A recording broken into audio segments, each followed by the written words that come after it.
Chilli chicken বানানোর জন্য 300 গ্রামের কাছাকাছি সলিড চিকেন এরকম টুকরো করে নিয়েছি।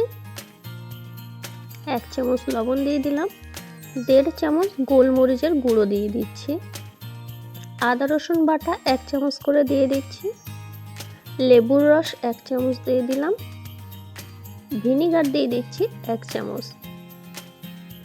সবটা ভালোভাবে মাখিয়ে নিচ্ছি। এখন এর মধ্যে একটা ডিম ফাটিয়ে দিয়ে দিচ্ছি, কর্নফ্লাওয়ার দিয়ে দিচ্ছি 3 চামচের মতো। এই সমস্ত উপকরণ আরও একবার ভালোভাবে মিশিয়ে নেব।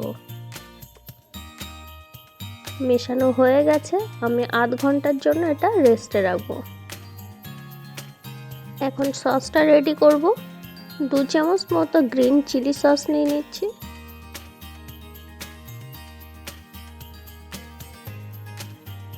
1.5 চামচ সোয়া সস নিয়ে নিচ্ছি, ডার্ক সোয়া সস।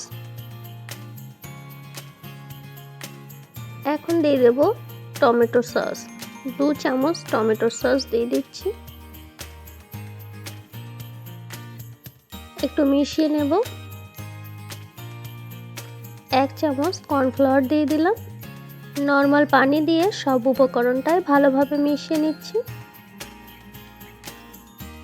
কর্নফ্লাওয়ারটা ভালোভাবে পানির মধ্যে গুলে নিতে হবে যাতে দলা বেঁধে না থাকে। একটা পেঁয়াজ কিউব করে কেটে নিয়েছি, একটা কাঁচা লঙ্কা কেটে রেখেছি, অর্ধেকটা ক্যাপসিকাম কেটে রেখেছি,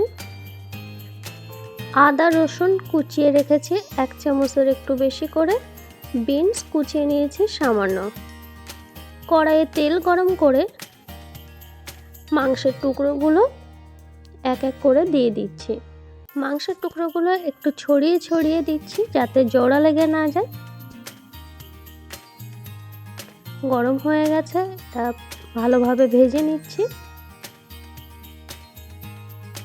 পকোড়াগুলো হয়ে গেছে, আমি এখন তেল ঝরিয়ে এটা তুলে রাখবো।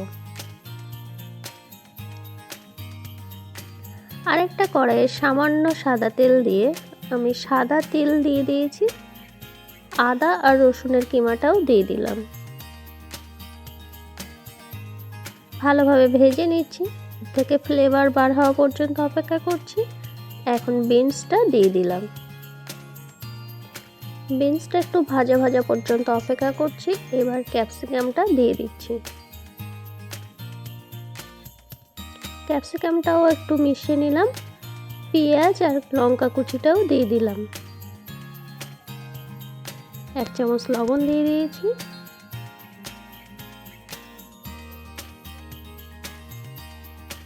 এখন ভেজে রাখা পকোড়াগুলো দিয়ে দিলাম, সামান্য গোলমরিচের গুঁড়ো দিয়ে দিলাম। সবটা ভালোভাবে মিশিয়ে নিচ্ছি। বানিয়ে রাখা সসটা দিয়ে দিচ্ছি। সসের বাটিটা ধুয়ে আরও একটু পানি অ্যাড করলাম, ভালোভাবে মিশিয়ে নিচ্ছি। এই সময় অনবরত নাড়তে হবে। চিলি চিকেনটা মাখা মাখা হয়ে গেছে, আমি একটু শুকনো শুকনো করেছি। এখন এটা নামিয়ে নিলাম।